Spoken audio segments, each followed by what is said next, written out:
everyone. Welcome. This is Decolonizing Economics of Queerness, Organising for Solidarity Systems, and we're hosting a talk today looking at the way different Black and brown community organisers challenge the system that we live in and create a system based on solidarity. The idea behind today's talk is who are the people that fall outside state recognition, whether that's asylum seekers or whether that's people living with HIV and that also maybe have insecure migrant status, or whether that's trans and disabled people. And I guess how do we build a different system for these people that are not recognized by the state at the same level that the average citizen, whatever that means, is. So I'd like to get into a bit more around what are some of the challenges that you feel like the specific communities that you work with are. There are multiple challenges that migrants face when they come in this country. So you all know colonialism kind of affected how we communicate. Some people are colonized by the French, others they speak Portuguese, others speak English, of course. And they all, one way or another, end up here. And you assume a person maybe came and they cannot speak English. They're trying to communicate and reach out. And sometimes there's always a language barrier. We all meet as African LGBTIQ people, but colonialism has affected how I can speak to my neighbor because probably they're colonized by a French person, or the other one was colonized by someone who speaks Portuguese. So we're like, now, how do we talk to each other, even within the same community? So colonialism affected a way how we can come together. So we have a bit of silos, be like, okay, if you come from French speaking, you can go the other side and find a translator, or if you're colonized by the Portuguese, you see, it affects our organizing as a community. And the other one is in terms of also challenges in terms of cultural assimilation. You come from a culture that has a different way of life, then you come to the UK, you're trying to make friends, and there are statistics that say loneliness exists. In the UK, people get lonely here. And you probably come with all this extrovert thing, you want to make new friends, but here people sometimes, someone can be in the entire house for a week, they don't even get out. And you're dying inside depression, you don't even have a single friend. The only thing is probably scrolling through videos of TikTok, and you're like, you also get tired of it, you burn out. And you're like, what am I going to do? Then you begin looking for the nearby events. Then you reach the event. Maybe you don't know any person, you don't have good social skills, you're probably an introvert. No, I'm screwed. So, and then the structural thing affects also economically in terms of work opportunities. Yeah, you probably came with your level of education, but when you come to this country, you'll be like, which university? We don't know that, and you can't work with, because elitism and classism exists. You can come with whatever degree in whatever university. If it's not from some Oxford or something, they'll be like, we don't know that. We don't think you have the ability. Yes, it does affect. We have migrants that come with master's degree, but they're told you can't work in this sector, unfortunately, and before they're in childcare, then they're doing other sorts of things. But they wouldn't have done that. So there's a sort of a class barrier. And it also intertwines with race. Maybe other panelists will share their experiences about these things, but there's also the thing of capitalism. And it's worse when you're a migrant because there are people who have been told that you're waiting to get approval for your right to work, but being trans is expensive. You will need the hormones, you need also to dress well, you need to eat well as a person, but you're not allowed to work. So people find, the secret kind of jobs that you can, for small petty cash to survive, because you also have to buy an outfit from Primark, you have to buy small things, credit on the phone, moving and all that. So you find a person who's going to employ you, but of course secretly, and you'll be like, work for this, they exploit you, and you can't speak about it. Because if you speak about it, you're not allowed to work, that's a crime. Last year, working with a group of asylum seekers, they are put in accommodations where they get like I believe it's £8 a week.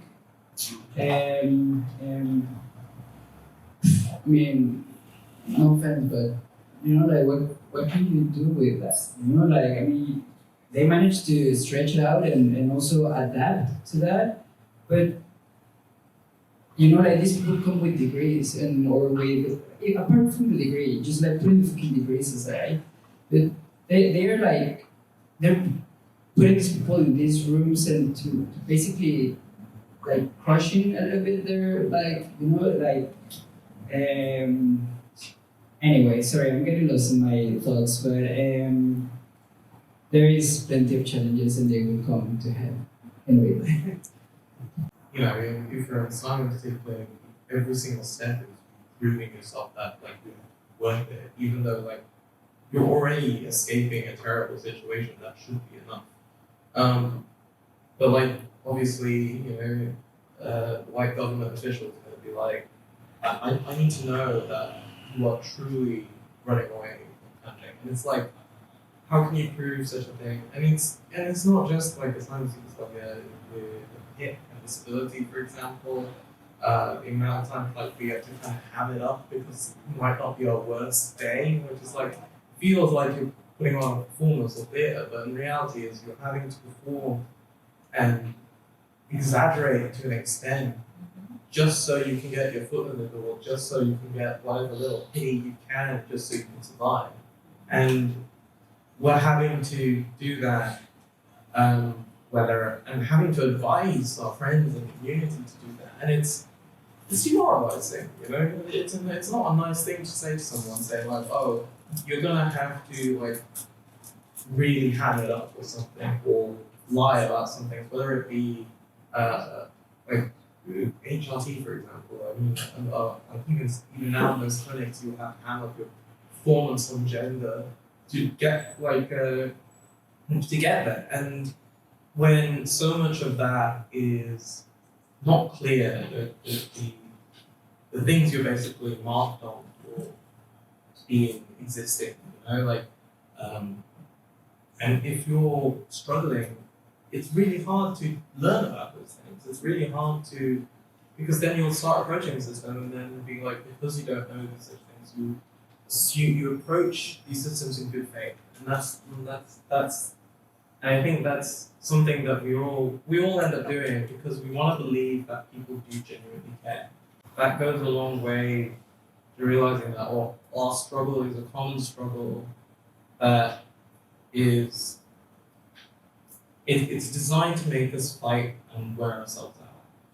And I think it's very important to realize that as much as there is avenues where people fight for that singular struggle, singular identity, and then what you see and ends up happening is the people who are most privileged in that community, the most silver spoons are going to do great.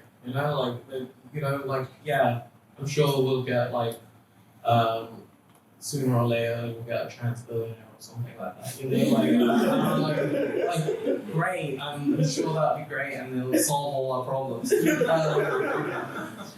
But the reality is that's not going to be for all people. And I think it's really understanding that, as much as we see it celebrated with representation and stuff like that, I think it's very understanding. It's those people are extremely lucky.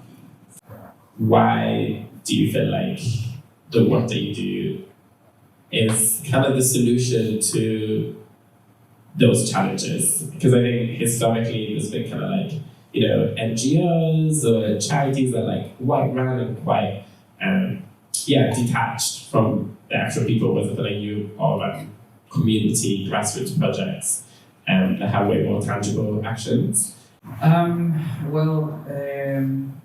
First, I'll say an important challenge for Latin American people outside our countries of origin is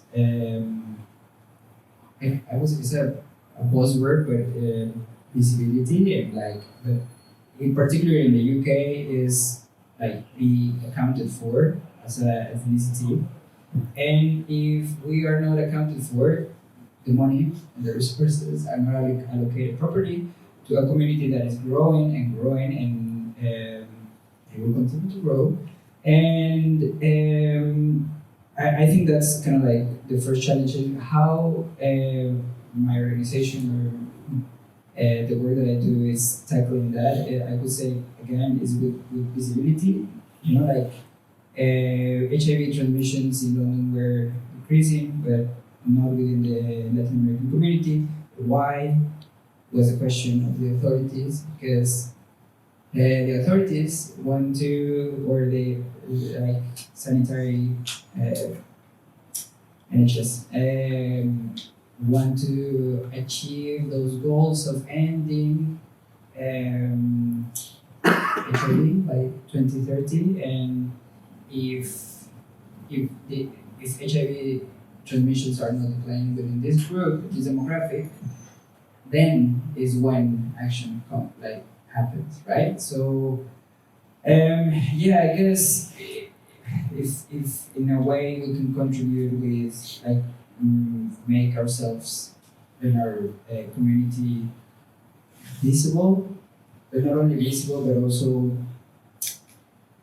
there's something that like almost upsetting on the way of like, please, I'm here, give me some resources, you know, like it's we're a freaking active force, like workforce, you know, and yeah, I'll say that that's kind of like the visibility that we are providing, and yeah.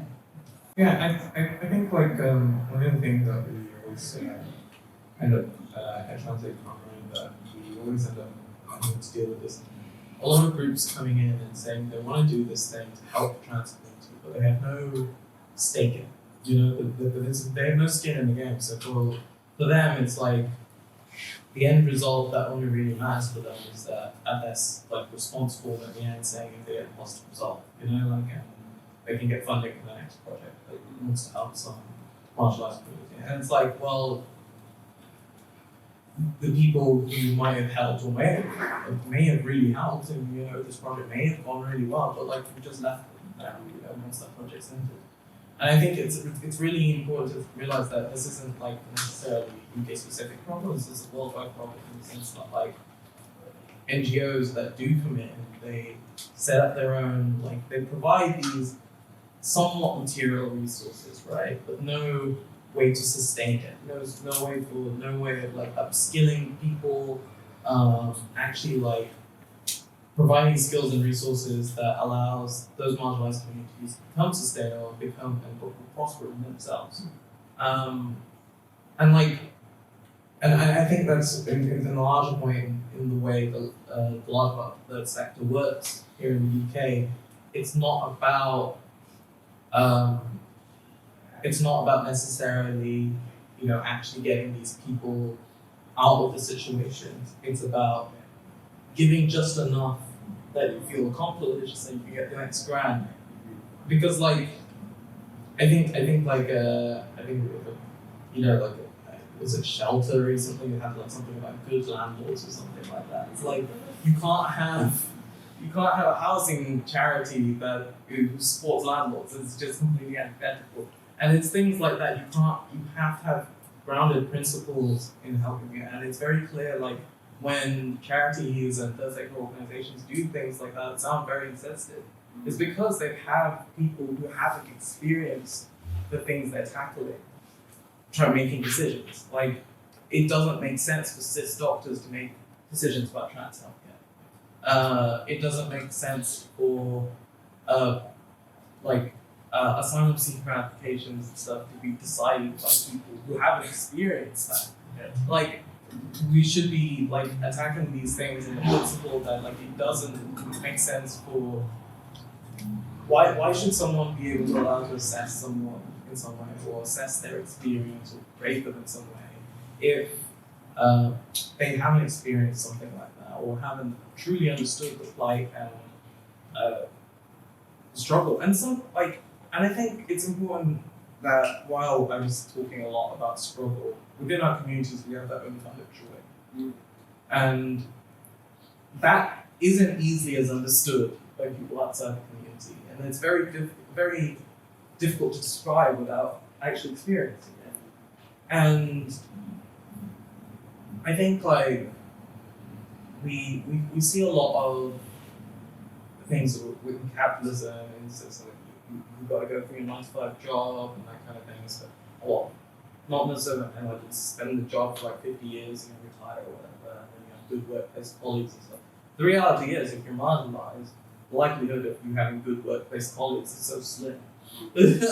Like you're not going to, and that's the thing. Like there's this idealized version of where you will prosper, you'll have this lovely work-life balance and social life, and even if you do feel like you reach a level of like you're having to leave people behind, and I think that's something a lot of people struggle with.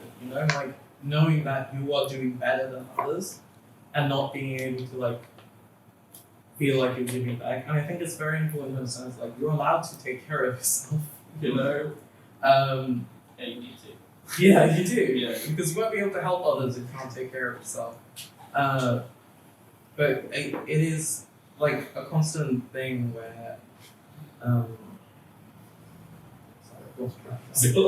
Roberto, I'm the same thing.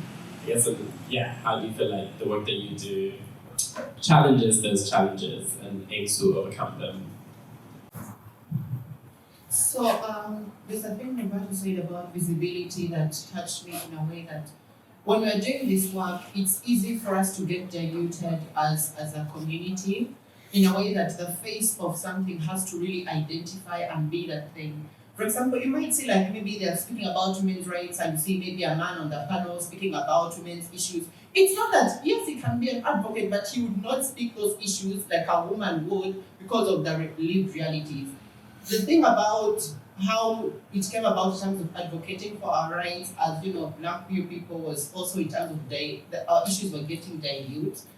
Colorism exists in these communities. Yes, we'll all say we are all people of color, but colorism exists if you're like a darker shade and you're Black. You find communities still calling that this. But colorism does happen in our own communities. And as African people, there's a thing in terms of issues we go through based even just on our race and ethnicity and features. Even, for example, security things. Like every time there's like an event, there's always like racial profiling. Who's most likely to commit a crime? You. Who is most likely to do this? You. You're always the first person they pick out. And sometimes you need someone who can relate to your struggles and a person that speaks out on your issues. Every time there will always be someone speaking about all rights of migrants, probably a person who applied for the job, got the job, but they were maybe based in the UK, they'll be speaking on the event. Oh, I'm the executive director, something. Yes, we do help migrants and refugees, and first they're walking like, so you mean they could not get a person with lived realities to go and speak on that platform? But they went and got a person probably because, yes, they studied some course and applied for the job and they're working in that sector. You mean there are no people to speak on their behalf? That was the thing. I was like, no. We are here, we also have our voices, we can speak our own issues. And as African people, there's always this thing, LGBT rights, probably the colonialists came with their agenda, whitewashed the people, spoiled them, they taught them all the things that Africans do not practice that homosexuality as they claim. So for us, we wanted to own it as Africans without having to create this picture that, it's the British people, every time they see an African that comes to like the diaspora community, like now they're going to learn those things. Now they're going to get spoiled. But for us, we're taking visibility in our identities that when they see us, they're like, we are African people and we are queer and we are here. So, yes, we claim it. So when we are trying to like advocate for our issues, it's a thing about keeping our visibility intact as a community, but also in terms of understanding the intersectionality of our issues. Yes, we are all people of color, but colorism exists, and other many things within us. Thank you. Maybe actually I'll move us because I feel like we have shared a lot of anger and pain that comes into doing this work, but I would love to hear, and obviously Shash, you introduced like the concept of joy, but I would love to hear from all of you actually about what are some of the joys that has come out of this work that you feel like reinforce you why you're doing this work. Who wants to go first? For me, it's I always think the first thing always comes to mind is the swimming events we do monthly, and I do want to keep going, even though I've missed quite a few of them, as my wife will say. However, like, you know, we hold these trans swimming events a month, and we book out a pool, and it's for free. Pay what you want if you want, like, to support us. We've got funding for it, thankfully. You know, like, and so it's just for trans people to come in, swim, gain confidence swimming, gain confidence using the pool and the facilities and stuff like that. At the gym as well, and it's literally just, it's completely, because it's after usual opening times, so it's completely closed. It's just for trans people. All the changing rooms are not marked as gendered or whatever, and you know, people can wear the swimming costumes that they prefer. You know, people who haven't had top surgery, for example, can be topless. Like little things, and seeing people like swim for the first time who've come out since like 5 years or 10 years or something like that, it was heartwarming. It made me cry easily, and then realizing how unfit I was after was a trip. But yeah, no, like the things like that, and I think a lot of the stuff we try and do is like events like that. I think having that community and being able to actually like just talk about that and being able to put people in touch with each other. It brings me a lot of joy. It helps me keep me doing what I keep doing, really, because like if it wasn't for those things, like knowing that people are living better lives at the end of it, that makes me happy. Allows me to keep going. Thank you. Amanda. So for me, the joys that I feel with this work is that I feel good when you find African people that have been living in the closet come out and join the group. Because it's one thing that when you're living in the UK and you're also African, because it's not enough just to be here. You can still be like African and black, but still in the closet because of like our community still are closely knit within, you know, within this country. And sometimes some people like are always scared, like, oh my God, what if they alienate me? Or what if, you know, what if they like discriminate me or something like that? But whenever we come together as a group, they always feel welcomed, even just culturally. For example, here in the UK, the one thing I noticed is whenever maybe they're having like after a snack, it's always like a sandwich or something. And many of our people, they love having that jollof rice. You know, in the Nigerians, they put the rice, they carry the chicken, that kind of thing. So whenever they're always at events like a UK meeting, it's just like a single snack. They're like, this is a sandwich. I want to eat a real meal. And they're all like, but when they come to the place, they want a full rice, chicken, what they feel like it's an African meal, they feel welcomed at home. Even the music.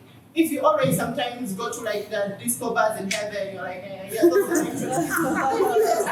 They shake their ass and they are home. So it's like what I said, it's something about cultural assimilation that when you move in this country and you're blending in with the queer community, you find that music is quite Madonna, Beyonce, but like you want to listen to an artist back from Africa to say yes, now this is something, you know. I guess it's just being in a room with other people from Latin America, which is a big territory. So we have we can be very different, but also share a lot of cultural references. So even just be in a room where we can laugh at the same jokes, you know, or like understand our sense of humor, and or when with respect we don't have to follow British politeness, you know, and yeah, that's that gives me joy. I want to think that also gives them joy because they seem to have a good time, and also be able to be in a safe space where they can, or we can talk about like sex without like like being secretive, or just like that they feel comfortable to do it. Also, like a very rewarding thing last year was working with people that been living with HIV for like 13, 15 years, and they referred to HIV as the thing or it or what I have, and then be able to speak publicly about it, and like not that speaking about your status is like the goal, but see them before and after, like even how they present themselves and everything. It was great with this group of people. So I guess it's like, yeah, personal growth for the people involved. Yes, that's it gives us joy. Amazing. Thank you. I love what you all said, and I guess even thinking about, the question we're all here, and like how do we build a different solidarity system, an economic system.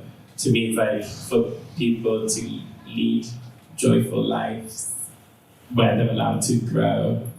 That's the basis. But to then have a different system where people are actually allowed to thrive. So I think that's, ties in perfectly. Cool. Give it up for Amanda, everyone.